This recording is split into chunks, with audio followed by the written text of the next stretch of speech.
कि बच्चों को आई वडील का दबाव तो नहीं होना चाहिए, बिल्कुल नहीं। उनका स्वतंत्र मत है, वो आई वडील को स्वीकार करना चाहिए। बच्चों के ऊपर आई वडील अपना मत थोपते हैं ना, बहुत त्रासदायी होता है। जैसे आई बोलती है कि तुझको डॉक्टर होने का है, वडील कहते हैं नहीं इंजीनियर होने का है, फिर काका बोलता है नहीं साइंटिस्ट होने का है। अब वो बेचारा एक है, कैसे इंजीनियर, कैसे डॉक्टर, कैसे साइंटिस्ट होने का है। आई वडील की समस्या ये है कि जो अपनी जिंदगी में वो हो नहीं पाए, वो अपने बच्चों को करवाना चाहते हैं। तो ये मत उनके ऊपर मत डालिए, उनको स्वतंत्र रूप से अपना फैसला करने दीजिए। एक दूसरा, आप जब बच्चों को स्कूल भेजते हैं, शाला भेजते हैं, तो स्कूल और शाला का चुनाव ऐसा करिए जहां पर होमवर्क ना दिया जाए, क्योंकि होमवर्क देने से बच्चे बिल्कुल खराब होते हैं। ऐसे हो जाते हैं जैसे गधे होते हैं, गधा होता है गधा, उसके ऊपर बोझा लादते जाओ लादते जाओ लादते जाओ, तो बोझा तो लेके जाता है लेकिन उसका अपना मेंटल डेवलपमेंट बंद हो जाता है। तो जो बच्चे ज्यादा होमवर्क करते हैं, क्लास का भी होमवर्क है, ट्यूशन का भी होमवर्क है, फिर आई बाबा का भी होमवर्क है, उनका जिंदगी नरक हो जाए। और इतना होमवर्क कर करके वो जिंदगी में कुछ कर नहीं पाएंगे, क्योंकि जो होमवर्क में उनको सिखाया जा रहा है वो जीवन में काम नहीं आएगा। तो इसलिए कोशिश करिए कि स्कूल ऐसा हो, शाला ऐसी हो जहां होमवर्क ना मिले। और अगर ज्यादा होमवर्क वो दे रहे हैं तो शाला के जो टीचर हैं उनको आप ये शिकायत करिए कि हमको जास्ती होमवर्क नहीं होना। तो वो कहेंगे अपने बच्चे को निकाल लो, तो निकाल लेने का, और वो जो नगर परिषद का स्कूल है ना उसमें भर्ती करने का, जिला परिषद के स्कूल में भर्ती करने का।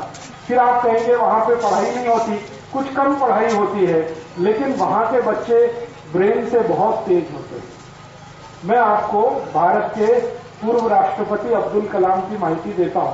वो जिला परिषद के स्कूल में पढ़े, स्कूल गांव का था तो ग्राम पंचायत के स्कूल में पढ़े, बाद में जिला परिषद के स्कूल में पढ़े, फिर नगर परिषद के स्कूल में पढ़े, कोई कॉन्वेंट स्कूल में नहीं पढ़े, और वो भारत के इस समय सबसे बड़े वैज्ञानिक हैं। मेरा आपको ये बताने का है कि पढ़ाई से वैज्ञानिक होने का कोई संबंध नहीं है। वैज्ञानिक होने का संबंध माइंड से है। आपका माइंड कितना फ्री है, जो चिंतन कर सकता है, थिंकिंग कर सकता है, उस पर से साइंटिस्ट होना होता है। ज्यादा पढ़ाई करके, बहुत होमवर्क करके कोई साइंटिस्ट दुनिया में कभी नहीं हुआ। आइंस्टाइन का नाम सुना आपने, न्यूटन का नाम सुना, ये सब स्कूल छोड़कर भागे हुए थे, मालूम है। आइंस्टाइन कक्षा 9 में भाग गया शाला छोड़ के, क्योंकि होमवर्क कराते थे और वो होमवर्क उसमें उसको रस नहीं आता था। न्यूटन भाग गया शाला छोड़ के कक्षा 8 में, और इतना बड़ा साइंटिस्ट बना। आइंस्टाइन इतना बड़ा साइंटिस्ट था। मैक्स प्लैंक बहुत बड़ा साइंटिस्ट था, कक्षा 7 से ही स्कूल छोड़ के भाग गया था। तो ये स्कूल छोड़कर भागे हुए बच्चे बड़े साइंटिस्ट होते हैं, क्योंकि वो फ्री थिंक कर सकते हैं, स्वतंत्र चिंतन उनका होता है। स्कूल में तो इतना रद्दी है सब कुछ कि वो ना पढ़ने का दिल करता है, वो पढ़ाते कैसे हैं मुझे तो हैरानी ये होती है। सब बकवास बकवास बकवास उसमें पढ़ाते रहते हैं। उनको माहिती है टीचर को कि ये काम नहीं आएगा, फिर भी वो पढ़ा रहे हैं, क्योंकि उन्हें पगार मिल रहा है और उनका टाइम पास हो रहा है। बच्चों का क्या हो रहा है इसका किसी को कुछ मतलब नहीं। आप थोड़ा ध्यान रखिए इस बात का। थोड़ा बच्चा स्वतंत्र सोचने के लिए तैयार हो, खेले कूदे, दौड़े भागे, ये सब करे और फ्री माइंड हो उसका, ऐसी शाला में उसको भर्ती करें। वो शाला मराठी माध्यम की है तो बहुत अच्छा, अंग्रेजी माध्यम में कभी भर्ती मत करें, क्योंकि बचपन से अंग्रेजी माध्यम का इतना त्रास होता है बच्चे पर कि वो अपनी जिंदगी में सबसे जास्ती समय बर्बाद करता है ट्रांसलेशन में। आपके घर में मराठी है, घर के बाहर मराठी है, सब जगह मराठी है, शाला में अंग्रेजी है, तो वो अंग्रेजी कैसे सीखेगा? मराठी के माध्यम से सीखेगा। तो हर बार अंग्रेजी से मराठी भाषांतर करेगा, मराठी से अंग्रेजी भाषांतर, इसी में जिंदगी का सारा समय निकलने वाला है। तो 5वीं कक्षा तक तो मराठी भाषा ही सिखाई। जब उसकी वय 10-12 वर्ष से ऊपर हो जाए तब अंग्रेजी भाषा सिखाने का थोड़ा सा प्रयास करिए, वो भी माध्यम के रूप में नहीं, भाषा के रूप में। अंग्रेजी माध्यम तो कभी अच्छा नहीं है, भाषा के रूप में अंग्रेजी सिखाइए उतना चलेगा।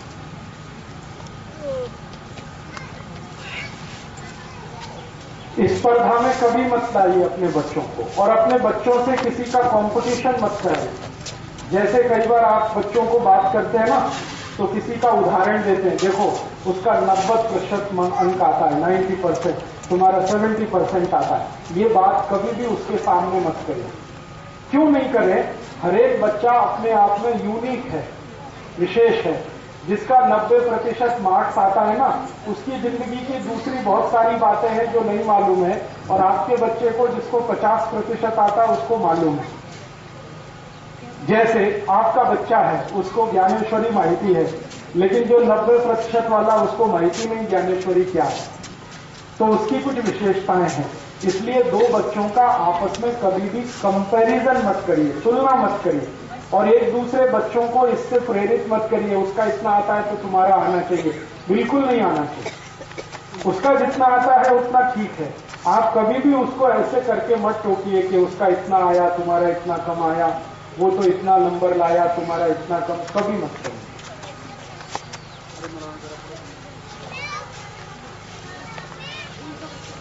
स्पर्धात्मक उसमें भाग उनको लेने दीजिए, लेकिन इस दृष्टि से लेने दीजिए कि वो खेलकूद है। ये नहीं कि उसमें उसको मेडल मिले या उसको ट्रॉफी मिले, मिले तो ठीक है, नहीं तो उस पर दबाव नहीं होना चाहिए। जी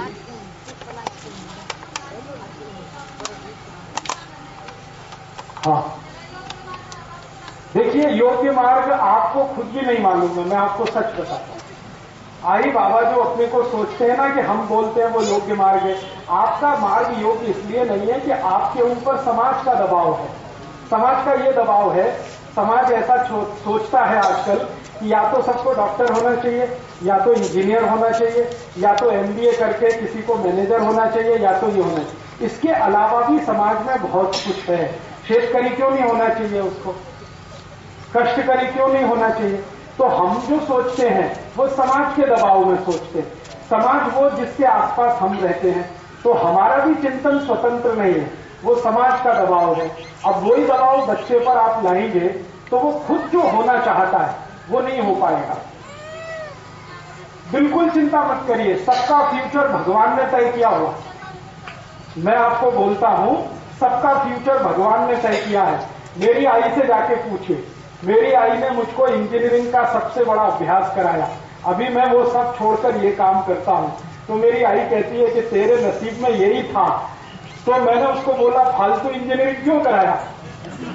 हाँ, 15 लाख रुपए खर्च हो गया और मेरा 15 साल बर्बाद हो गया। मैं 15 साल को बर्बाद नहीं करता और मान लो भजन कीर्तन करता, मान लो तात्या जी के पास आ जाता, मैं भी कुछ सीख लेता, 15 साल में तो 15,000 सभाएं होती कि नहीं, और 1 लाख कार्यकर्ता होते। तो सबका नसीब, सबका भविष्य भगवान का तय किया हुआ है और उसके आगे कोई चल नहीं सकता। तो आप ये चिंता मत करिए, आप सिर्फ इतनी चिंता करिए कि आप आई वडील होते हुए उसको ज्यादा से ज्यादा क्या सुविधा दे सकते हैं। जैसे उसको भूखा नहीं रहना, उसको बिना पंखे के नहीं रहना, उसको तकलीफ होती है तो उसके लिए कूलर अगर चाहिए तो व्यवस्था किया, पंखा चाहिए तो व्यवस्था किया, उसको कुछ पुस्तक का आवश्यकता है तो व्यवस्था किया, उसको खेलने को बैट बॉल चाहिए तो आपने ये सुविधाएं उसको चाहिए, उस पर आप आई बाबा बात करिए। उसको करना क्या है उससे पूछिए, थोड़े दिन में वो खुद ही बताएगा, मुझे ऐसा करना, मुझे ऐसा करना, मुझे ऐसा करना। अभी आपके दबाव में वो अपनी इच्छा दबा के बैठा है। वो कहता आई बोलती है डॉक्टर होना, तो वो भी कहेगा हाँ हाँ डॉक्टर होना। बाबा कहते हैं इंजीनियर होना, हाँ हाँ ठीक है इंजीनियर होना। थोड़े दिन में वो कहेगा ना मुझे डॉक्टर होना, ना इंजीनियर होना, मुझे कुछ और होना। मुझे क्या होना?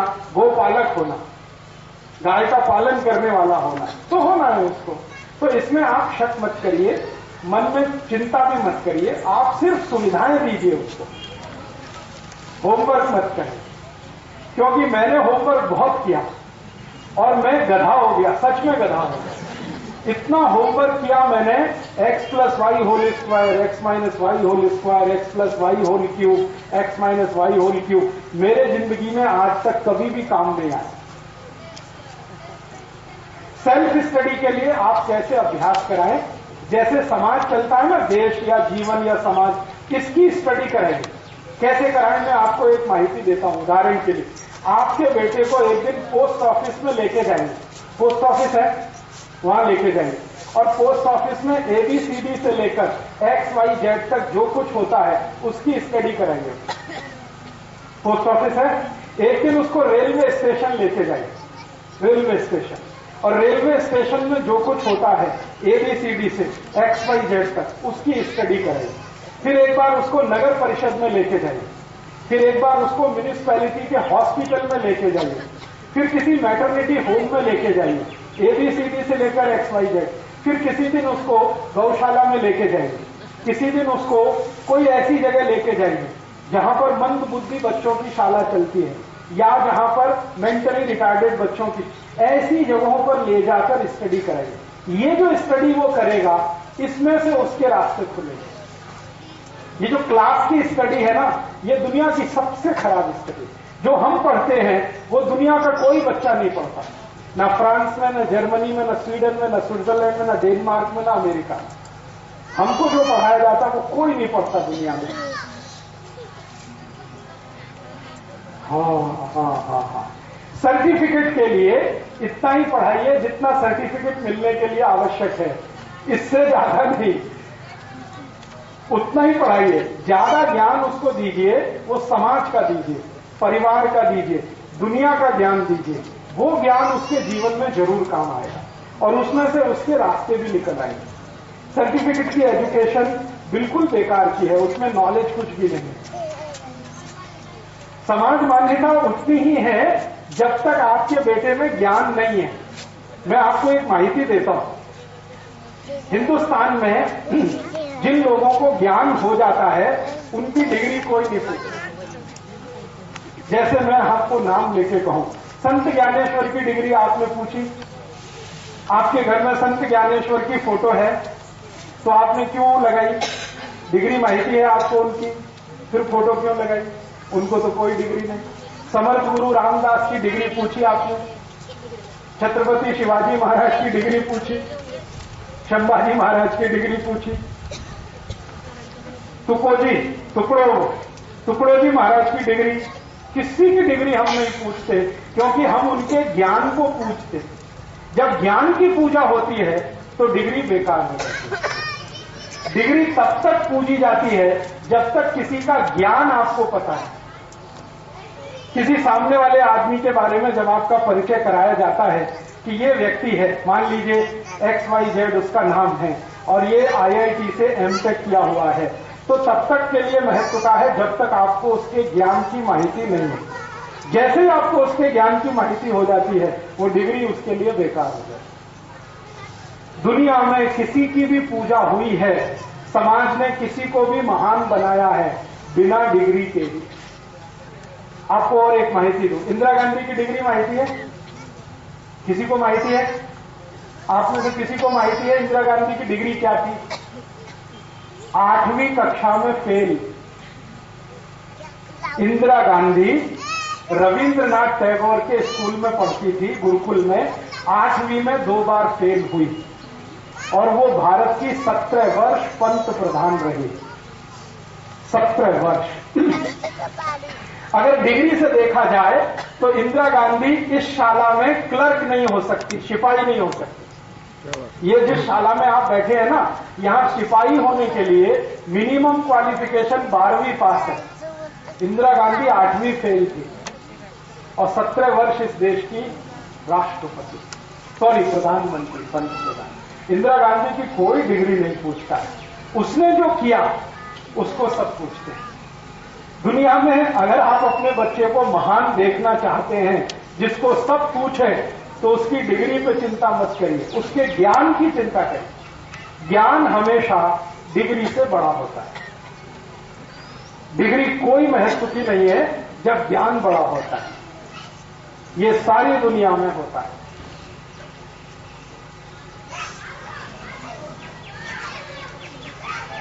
उसकी डिग्री क्या थी?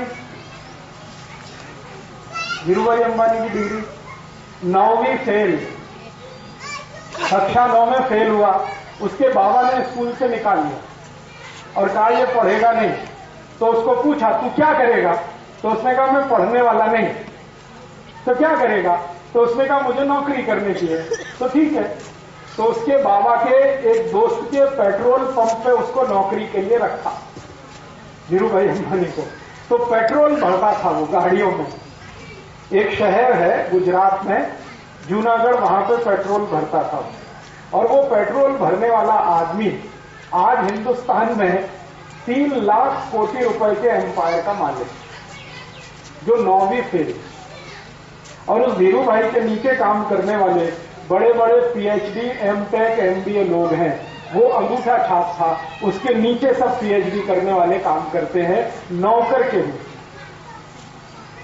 घनश्याम दास बिरला का नाम जानते हैं? बिरला एम्पायर, 4थी फेल थे, 4 क्लास में फेल हो गए, स्कूल छोड़ दिया, बिजनेस में लग गए और आज उनका पूरा साम्राज्य 2 लाख कोटि का, बिरला ग्रुप। ऐसे ही आपने उनका नाम सुना, जमशेदजी टाटा। ये अपने सचिन भाई काम करते हैं इंडिका में। इनके मालिक जमशेदजी टाटा एक भी क्लास पढ़ने नहीं गए, स्कूल ही नहीं गए। उनको घर में एक टीचर पढ़ा के गया, स्कूल नहीं गए। और आज उनका एम्पायर हिंदुस्तान और हिंदुस्तान के बाहर का सबसे बड़ा एम्पायर, 5 लाख 5.5 लाख कोटि का उनका टर्नओवर है। तो दुनिया में डिग्री लेकर पढ़कर कोई बहुत महान हुआ है, ऐसे कहानी आप सुनाएंगे तो 2-4 है। बिना डिग्री लेके इतने ऊंचे हो गए वो सैकड़ों। पुणे में आप जाइए, किर्लोस्कर कंपनी है ना, इसके मालिक की ये माहिती ले लीजिए। किर्लोस्कर कंपनी का जो मूल स्थापक है वो 5वीं पास ही।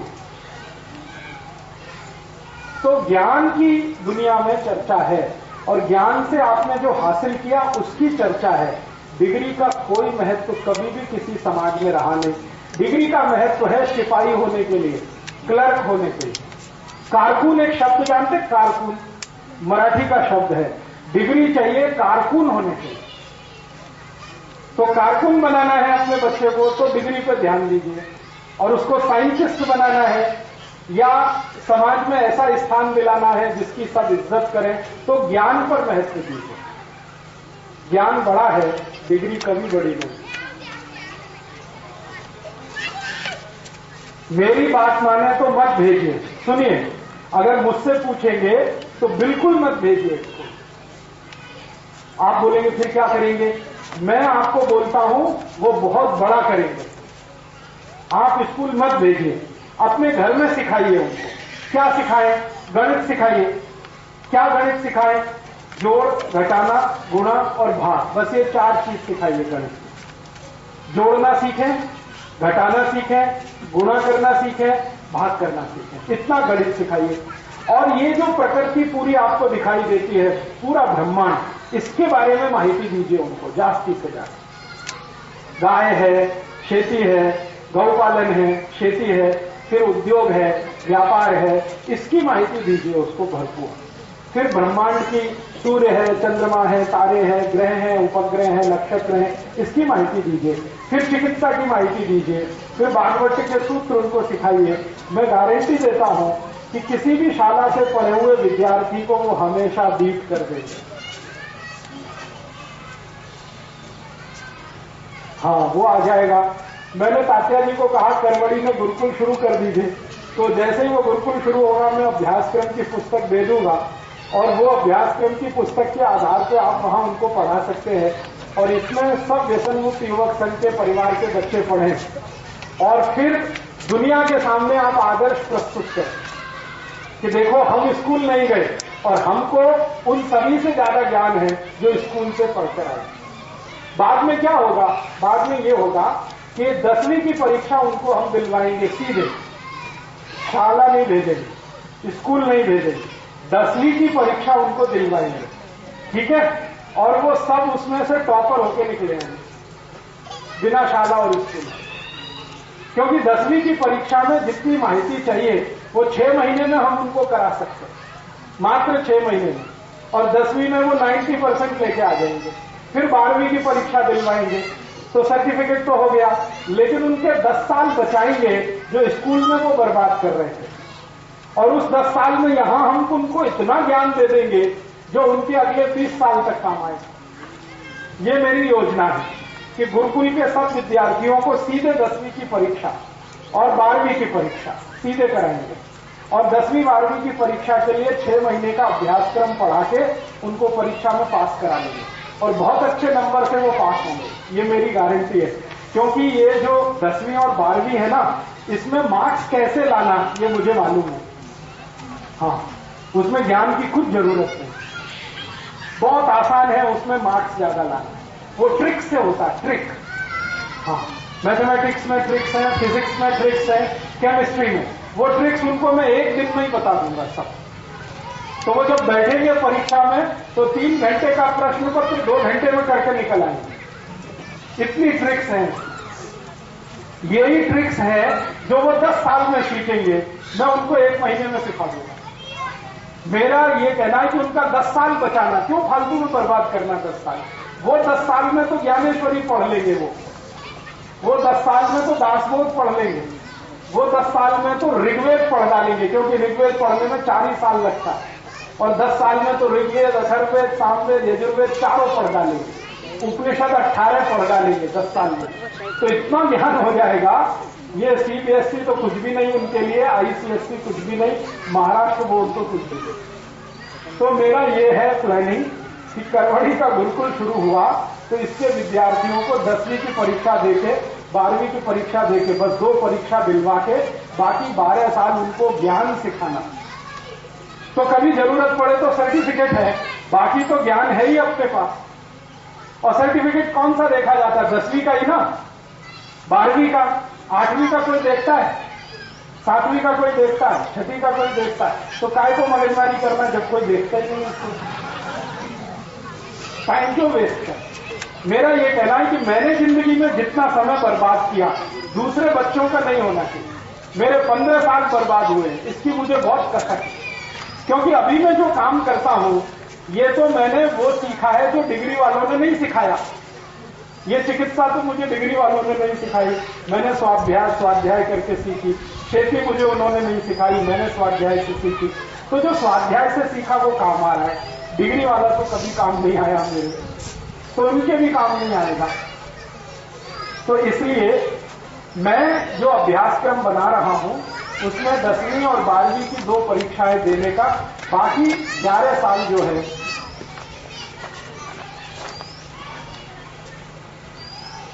आप उसको जहां इच्छा हो शाला में भर्ती कराओ, और वो बोलती है शाला अच्छी नहीं तो बाहर निकालो, फिर उसको करवड़ी भेज दो। गुरुकुल अभी शायद अगले साल से शुरू हो जाएगा। थोड़ा उसकी बिल्डिंग बनवा दो भाई लोगों, जिंदगी का थोड़ा पैसा निकालो। सब लोग 10-10 टका पैसा निकाल के करवड़ी का गुरुकुल बना दो। बोलो। हाँ, तो घर में आप उसको कुछ ऐसा ज्ञान सिखाओ जिसमें उसका रस है। शाला में शायद उसको रस नहीं होगा, क्योंकि शाला में कुछ ज्ञान सिखाते ही नहीं है, फालतू बातें बहुत सिखाते हैं शाला में, ज्ञान तो कुछ है नहीं। तो ज्ञान तो दूसरी जगह है। जैसे संगीत का अभ्यास कराओ, संगीत का सभी लोगों को करना चाहिए, चाहे तो गायन, चाहे तो वादन, चाहे तो नृत्य, तीनों में से कोई भी एक संगीत का अभ्यास कराओ। पेंटिंग का अभ्यास कराओ, चित्रकला का, मूर्ति कला का, चित्रकला का, काष्ठ कला का, ऐसे अभ्यास उसको आप कराना शुरू कर दो। वही उसकी सबसे बड़ी पढ़ाई है। और थोड़ा ज्ञानेश्वरी वगैरह उसके सूत्र सिखाओ, दासबोध के सूत्र सिखाओ, और बाद में वो सिलेबस आ जाएगा, उसको आप पढ़ो।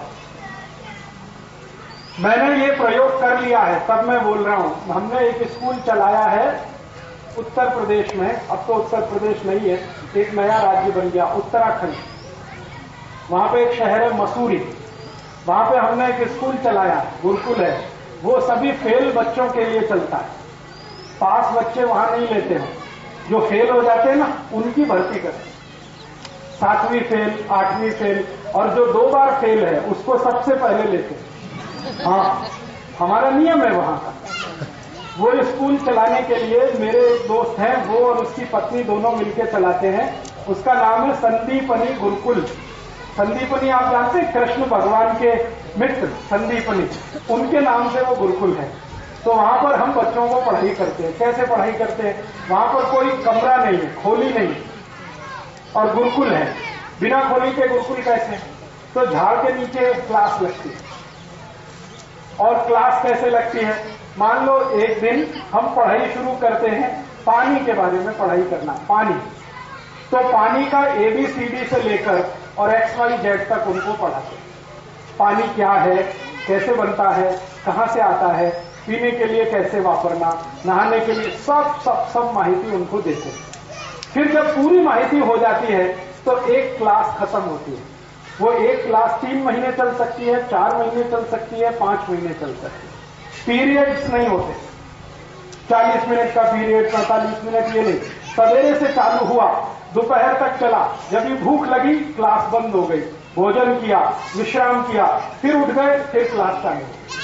पीरियड्स नहीं होते। सवेरे जो विषय लिया शाम तक वही चलता है, अगले दिन भी चलता है। 5-7 दिन 10 दिन में विषय जब पूरा होता है तब उन बच्चों की परीक्षा होती है। अब परीक्षा कैसे होती है? तो परीक्षा ऐसे होती है कि उनको होमवर्क दिया जाता है या टास्क दिया जाता है कि भाई पानी के बारे में तुमको जितना भी ज्ञान हुआ है अब इसके आधार पर परीक्षा होगी आपकी। तो परीक्षा में ऐसे ही उनको काम दिया जाता है। जैसे किसी गांव का तालाब है, अब उस तालाब के पानी की समस्या है, पानी वहां पे रुकता नहीं है या बहुत ज्यादा हो जाता है, पानी किससे बाढ़ आ जाती है या बारिश नहीं होती है, तो ये समस्या लेकर आपको समाधान करना। पानी के बारे में उनको सब माहिती है। तब वो गांव में जाते हैं, गांव के शेतकरी के साथ बात करते हैं, तालाब की क्या समस्या है उस पर बात करके तालाब को ठीक करते हैं, ठीक करके गुरुकुल में वापस आते हैं। तब उनको माना जाता है कि ये पास हो गए। और नहीं कर पाए समस्या का समाधान तो फिर दोबारा उनको दूसरे गांव में जाना पड़ेगा, फिर वही समस्या उनको दी जाएगी, फिर उसका समाधान नहीं करेंगे तो तीसरे गांव में, ऐसे चलता रहेगा। फिर एक विषय पूरा हुआ पानी का, अब दूसरा विषय आ जाएगा। वो विषय किसका आएगा? खेती का आ गया या मिट्टी का आ गया, ऐसे विषय होते हैं। और जब वो विद्यार्थी पढ़कर निकलते हैं तो वो सबसे पहली बात होती है कि घर नहीं जाते। वो बोलते हमको घर नहीं जाने का। क्यों नहीं जाने का? वो कहते घर में मजा नहीं आता। क्यों मजा नहीं आता? आई बाबा दबाव डालते हैं, ऐसा करना वैसा नहीं करना, ऐसा करना वैसा नहीं करना। गुरुकुल में उनको कोई दबाव नहीं, जो उनके दिल में आए वो करना, तो घर नहीं जाते। फिर आई बाबा परेशान होते हैं कि आपने तो बच्चों को बिगाड़ दिया, ये तो हमसे दूर भाग गए। तो हमने कहा आप सोचो ये आपसे दूर क्यों भाग रहे हैं? आपने इनको पैदा किया, हमने पैदा नहीं किया, फिर ये आपके पास क्यों नहीं आना चाहते और हमारे पास क्यों रहना चाहते हैं? तो उसका एक ही कारण है कि हम उनको अपमान नहीं करते, हमेशा सम्मान करते हैं और कोशिश करते हैं कि उनको ज्ञान मिले, दबाव नहीं डालते कुछ। तो हमारे यहाँ के विद्यार्थी जब पढ़ के तैयार होते हैं ना, तो आप उनसे पानी के बारे में कोई भी एक सवाल पूछो, दुनिया के किसी प्रोफेसर को उसका जवाब नहीं मालूम, वो जानते हैं, क्योंकि पानी के बारे में सब माहिती उनको है। अब पानी के बारे में माहिती है तो पानी की समस्या जब भी देश में आएगी उसका समाधान वो करेंगे। ऐसे ही हम उनको जंगल में लेके जाते हैं तो जंगल में उनको अभ्यास दिया जाता है। देखो झाड़ है, हाँ है, ये झाड़ देखो कौन सा है, ये झाड़ ऐसा है, ये झाड़ ऐसा। फिर इस पर देखो पक्षी कौन सा बैठा हुआ है, ये पक्षी इस झाड़ पर, वो पक्षी इस झाड़ पर। फिर पक्षियों का अभ्यास कराते हैं, कौन सा पक्षी किस झाड़ पर बैठता है, इसी पर क्यों बैठता है, दूसरे पे क्यों नहीं जाता, वो पक्षी कब सुबह निकलता है, कब शाम को वापस आता, संपूर्ण माहिती उनको हो जाती है। फिर किसी जूलॉजी के प्रोफेसर को हम बुलाते हैं बच्चों के बीच में, फिर उसको प्रश्न करते हैं और बच्चों को प्रश्न करते हैं। प्रोफेसर जवाब नहीं देता, बच्चे जवाब देते। प्रोफेसर जवाब देने के लिए किताब ढूंढता है और बच्चे फट फट फट फट मुंह से बोलते हैं। तो वो कहता है कि ये तो मेरे भी गुरु हैं। वो भाग जाता है प्रोफेसर, क्योंकि उसको पुस्तक का नॉलेज है, इनको जिंदगी के सामने से आया हुआ नॉलेज। ऐसा अभ्यास। अब ये अभ्यास करने के बाद ये बच्चे पता है क्या करते हैं? ये जैसे निकलते हैं हर जगह इनको बुला लेते हैं सरकार के लोग। आपको सुन के ताज्जुब होगा, ये हमारा स्कूल 10 साल से चलता है। 10 साल में लगभग 1340 बच्चे वहां से निकले पढ़कर। एक भी बेरोजगार नहीं है इस समय, एक भी बेरोजगार नहीं। सबके पास कम से कम 10 से 15 हजार रुपए मासिक की पगार वाली नौकरियां हैं। डिग्री किसी के पास नहीं। तो आप बोलेंगे नौकरियां कहां मिली हुई हैं? हार्बेरियम में नौकरियां हैं, म्यूजियम में उनको नौकरियां हैं, जहां पर जीवित हार्बेरियम और म्यूजियम होते हैं वहां पर उनको नौकरियां हैं, क्योंकि नॉलेज उनके पास है। और दुनिया में बहुत सारी नौकरियां नॉलेज बेस्ड हैं, डिग्री से उनका कोई संबंध नहीं। बहुत सारे इंजीनियरिंग किए हुए लड़के जब इनके प्लांट में आते हैं ना, टाटा इंडिका में, तो उनको नीचे वाले सिखाते हैं, पूछो, क्योंकि इनको ज्यादा माहिती है, जो आईटीआई पास है, डिप्लोमा पास है, और वो इंजीनियरिंग वाले उनको कुछ आता नहीं।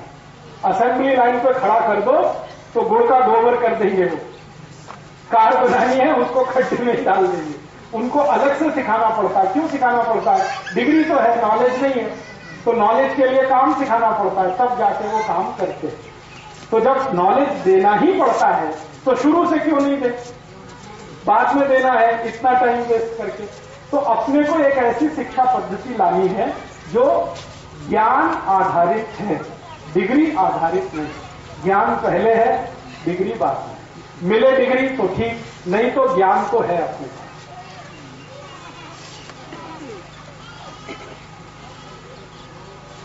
हाँ है, अभी बनवा लिया, ऐसा नियम बन गया है कि सीधे 10वीं की परीक्षा देना, बीच में कोई परीक्षा देने की गरज ही नहीं। हाँ। नहीं, उनको 6 महीने में करा देंगे उतना। मुझे मालूम है प्रश्न क्या आने वाले हैं, वो तो मुझे मालूम है। अक्षर बंधन है, लेकिन अक्षर बंधन में क्या है ना, हर साल परीक्षा दिलवाते हैं, और वो वही परीक्षा है जो सरकार में दे। हाँ, फिर 8वीं 9वीं 10वीं में करवाते हैं, लेकिन हमने तो वो भी नहीं किया है। और अक्षर बंधन में कोशिश वो करते हैं, लेकिन हम तो बिना खोली के ही पढ़ाते। खोली है ही नहीं, हमारे गुरुकुल में खोली है ही नहीं, बस ऐसे झाड़ हैं उनके नीचे सब पढ़ाई होती है। क्योंकि खोली में पढ़ाई जो है ना, वो बहुत बकवास है। खोली में पढ़ाई कैसी होती है? बेंच है, सभी उस पर बैठेंगे, ठीक है। अभी क्यों बैठना बेंच पे, हमको माहिती नहीं, बच्चों को हम बिठाते हैं। बच्चों को बैठने का अभ्यास नहीं होता।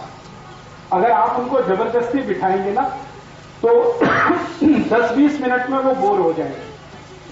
वो ऐसे करेंगे, वैसे करेंगे, ऐसे देखेंगे, वैसे, क्योंकि उनको ये अभ्यास नहीं है बैठने का।